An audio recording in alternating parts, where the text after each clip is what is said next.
Quel choix étrange, Madame la maire, si vous êtes toujours là. Certains parleront d'une erreur politique, d'un égarement, d'une lubie. Choisir l'agriculture de proximité. Valoriser les terres cultivables qui avoisinent votre ville.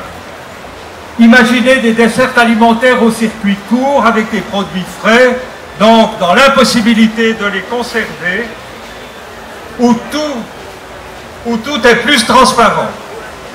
La transparence est aussi une mode depuis quelques années. Et la transparence ne s'est pas limitée aux seules denrées alimentaires. Elle a gagné les milieux bancaires, elle a gagné les milieux des multinationales.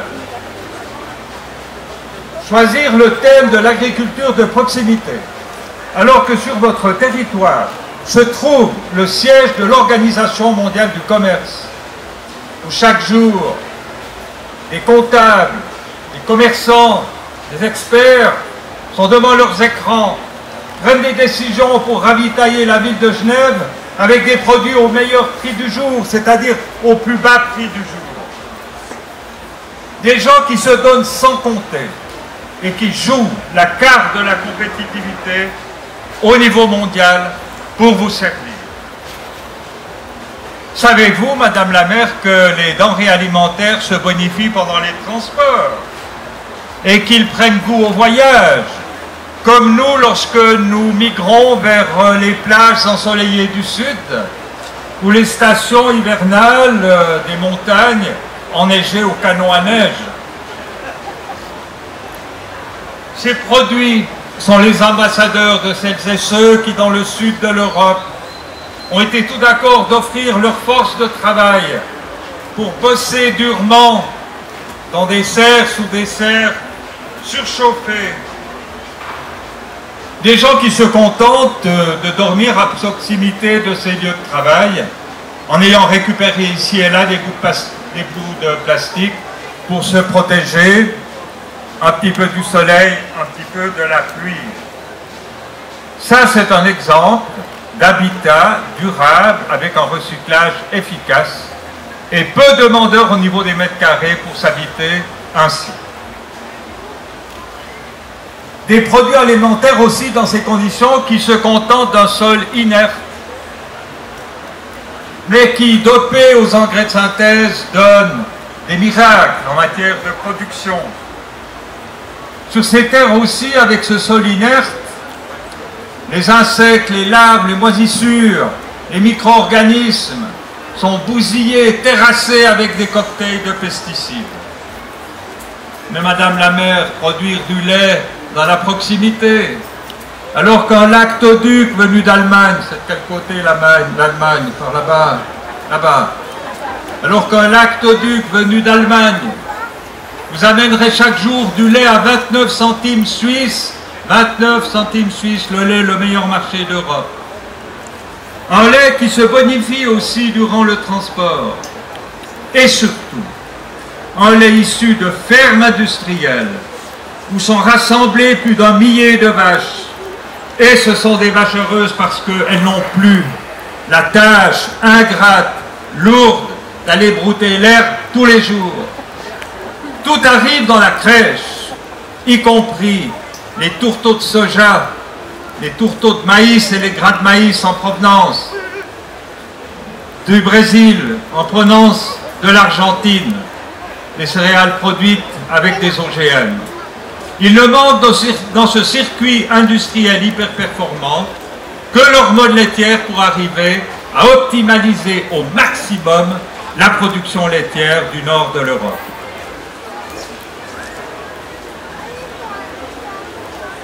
Entretenir des villes dans la proximité, alors que des vinoducs pourraient nous servir les meilleurs nectars, en tout cas de l'Europe, et qui, à la lecture de leur prix, vous donnent l'ivresse avant d'avoir goûté le vin. Des vins qui se bonifient durant le transport, qui se chargent au passage de parfums à vous faire exploser le palais. Cultiver des légumes dans la proximité alors que vous pouvez avoir des camions de 60 tonnes qui tous les matins arrivent au cœur de la ville et qui durant le transport, je vous disais que les aliments se bonifient pendant le transport, ben, ces légumes pendant le transport, ils seront réfrigérés. Réfrigérés, ce qui veut dire que quand ils arrivent ici, au cœur de la ville, ils sont frais. Ça, c'est la véritable fraîcheur. La fraîcheur que vous allez chercher pendant la nuit et pendant le transport, ça, c'est vraiment les critères d'un marché de proximité réussi. Pourquoi s'entêter à cultiver des terres de proximité avec des paysannes et des paysans qui réalisent un salaire difficile, alors que ces terrains pourraient beaucoup mieux être valorisés avec des terrains de golf, avec des zones industrielles, avec des habitations concentrées, avec aussi des fermes ludiques où chacun et chacune pourrait aller s'exercer dans le métier de paysan sans se baisser, sans travailler, sans avoir le souci de gagner sa vie. Puis enfin des terres qui pourraient se reposer, parce qu'avec l'agriculture, la politique agricole dans ce pays et l'exigence des consommateurs et des consommatrices, ce sont des terres qui doivent produire de façon diversifiée, en respectant la qualité de l'eau, en respectant la durabilité des sols. C'est un casse-tête pour ces terres. Enfin, elles pouvaient se reposer sur des mètres de béton. Elles seraient enfin libérées de cette corvée, comme les vaches d'Allemagne, de produire dans cette proximité. Qu'il est bon de se retrouver un court instant dans ce discours dominant. Ce discours qui est de plus en plus hors sol et qui, même pendant les périodes de canicule, peuvent nous donner des sueurs froides. Ce discours dominant qui planifie une organisation des activités humaines en fonction d'un objectif et d'un seul objectif qui apparaît comme inéluctable, c'est la compétitivité. Ne peuvent trouver place sur le marché non seulement des denrées alimentaires, que les biens qui ont été produits au plus bas prix du jour. Cette course effrénée qui se réalise au niveau mondial épuise les femmes, épuise les hommes, épuise les enfants, épuise les sols, les ressources en eau, épuise la biodiversité, la quête de la compétitivité, sélectionne en permanence des hommes, des plantes, des animaux à haute productivité. Paradoxalement, cette quête du profit provoque un appauvrissement de nos sociétés. Se retrouver avec une élite de Superman, quelques variétés performantes pour produire du colza, pour produire du maïs, pour produire du soja ou du blé, se retrouver avec quelques sélections de bétail pour avoir des productions laitières au maximum, n'a aucun avenir pour l'humanité. Plus nous développons les moyens de domination de la nature, plus nous saccageons le potentiel qui nous permet de vivre et d'espérer. Nous sommes d'une violence inouïe à l'égard de notre environnement. Je vous l'accorde, il n'a pas toujours été tendre avec nous. Nos ancêtres ont durement travaillé, se sont durement donnés pour se protéger contre les avalanches, pour se protéger contre les inondations, pour tenter de réussir des récoltes malgré le mauvais temps. Ils ont défriché à la force de leurs bras pour se nourrir chichement. Mais pour nous, vivant dans des pays industrialisés, riches, que nous manque-t-il? Si nos vaches manquent d'eau, les hélicoptères se mettent à voler pour aller les ravitailler sur les crêtes du Jura et dans les préalpes. S'il est interdit de remplir les piscines privées, les propriétaires de ces piscines redécouvrent qu'il existe des cours d'eau, qu'il existe des lacs, où il est aussi agréable d'aller se baigner et de pouvoir aller se baigner gratuitement. Et lorsque les grillades sont interdites durant cette période de canicule, en plein air, ben on retrouve la cuisine avec sa cuisinière. Je sais, l'inquiétude qui nous entoure est plus complexe, elle est plus diffuse, elle est plus profonde. C'est une économie qui est vacillante, c'est un travail qui est aléatoire, c'est un revenu qui est insuffisant pour nombre d'entre nous. Et nous nous interrogeons sur l'avenir ou pour l'avenir de nos enfants. choisir le thème de l'agriculture pour ce 1er août n'est de loin pas une lubie ou un égarement politique, Madame la maire. Il y a la survie, nos ancêtres tissaient des liens étroits entre la façon d'être, la façon de produire, les perspectives d'avenir aussi pour leur vallée. Nous y revenons parce que nous en ressentons la nécessité depuis quelque temps, déjà. Nullement l'effet d'une mode. Nous sommes dans l'année des sols, l'année internationale des sols, décidée par l'ONU. Et si l'ONU a décidé de qualifier 2015 l'année internationale des sols, c'est pas une lubie, c'est pas quelque chose qui est arrivé comme ça par hasard, parce qu'on ne savait pas trop quoi choisir. C'est étroitement une réalité qui nous dit de plus en plus ce qu'il ne faut plus faire et qui nous dit de plus en plus ce que nous devrions faire et les chemins nouveaux sur lesquels nous devons nous engager. Le sol est déterminant. C'est le principal partenaire de celles et ceux qui travaillent la terre. C'est notre terre nourricière, le sol. Des substrats où s'accrochent des plantes dopées aux engrais constituent aucun avenir pour nourrir l'humanité. Dans l'agriculture de proximité, le sol retrouve le respect que nous lui devons. Il nous offre la possibilité de nous enraciner. Et ce n'est pas parce que nous nous enracinons dans un sol qui peuvent être les terres genevoises, les terres du Pays Basque ou les terres grecques, que nous sommes dans l'impossibilité de nous ouvrir à ce que vivent et ce que sont les autres. Au contraire, c'est bien parce qu'on a un enracinement, une identification que nous pouvons nous ouvrir aux autres. Et la politique qui est menée dans cette ville, le démontre, malgré la multiplicité des gens d'horizons différents, de pensées différentes, de cultures différentes.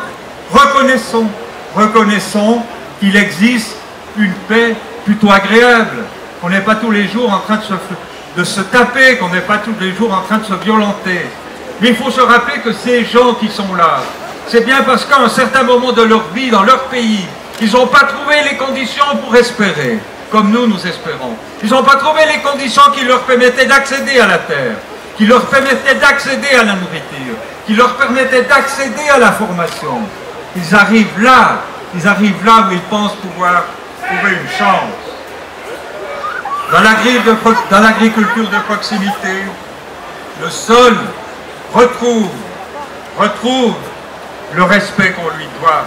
Il est important de relever ici que pour constituer 1 millimètre de terre fertile, il faut 150 ans. Mais j'aimerais terminer par une note plutôt positive. Ce modèle agricole, qui a été très bien défini par Madame la maire, il trouve sa place en Amérique du Sud, en Amérique du Nord, contrairement à ce qu'on peut penser. Il trouve sa place aussi en Asie, en Inde, ailleurs aussi, en Suisse.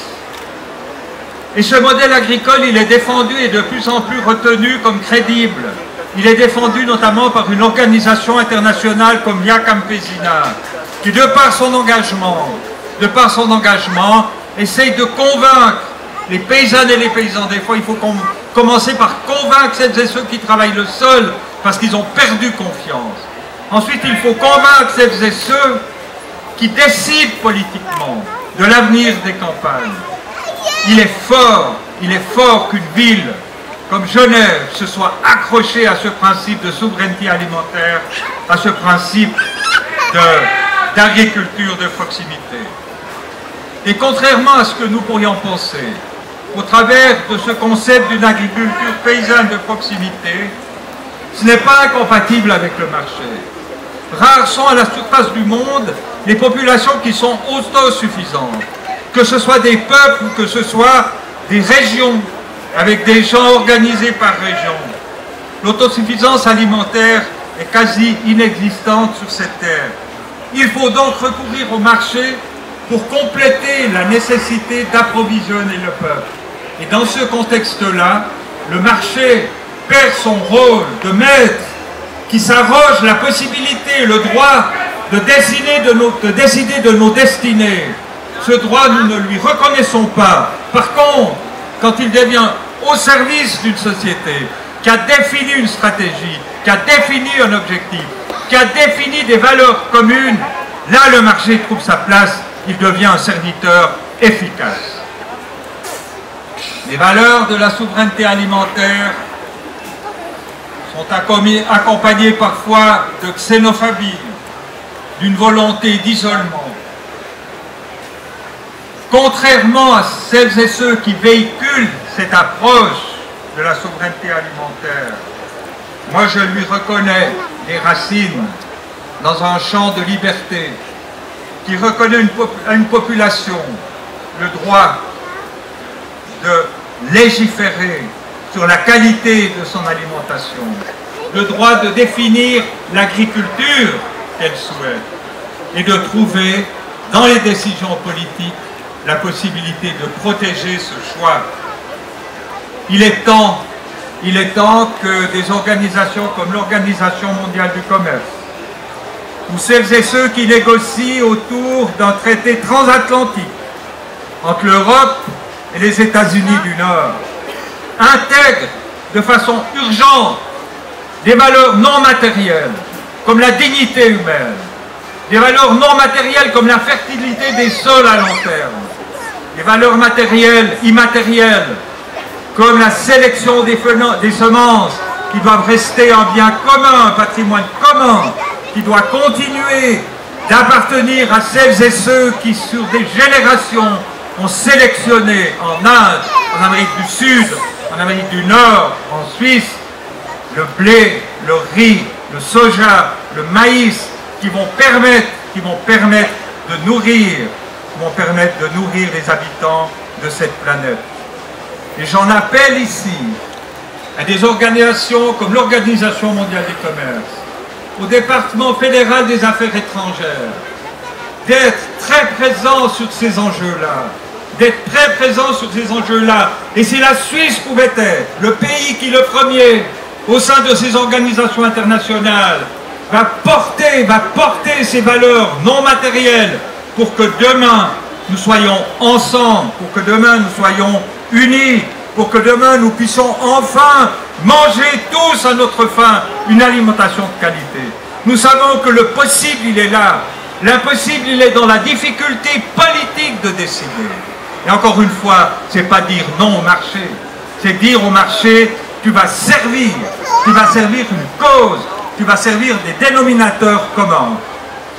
Madame la maire, je tiens à vous remercier, sincèrement, profondément, d'avoir offert, à l'occasion du 1er août, d'avoir offert à la paysannerie de ce pays d'exister, d'être là, de l'avoir amené au cœur de la ville et de nous donner dans ce moment de rassemblement la possibilité de continuer d'échanger ensemble, la possibilité de continuer d'être ensemble dans cette quête du bonheur.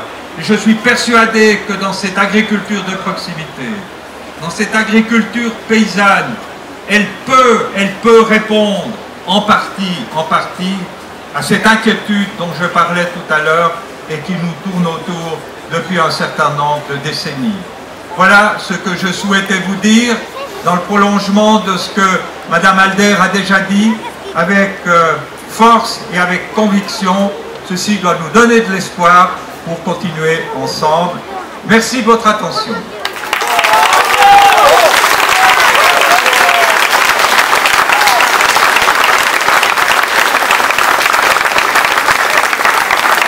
Merci Monsieur Cuge, merci Madame Alder, merci à vous d'être venus.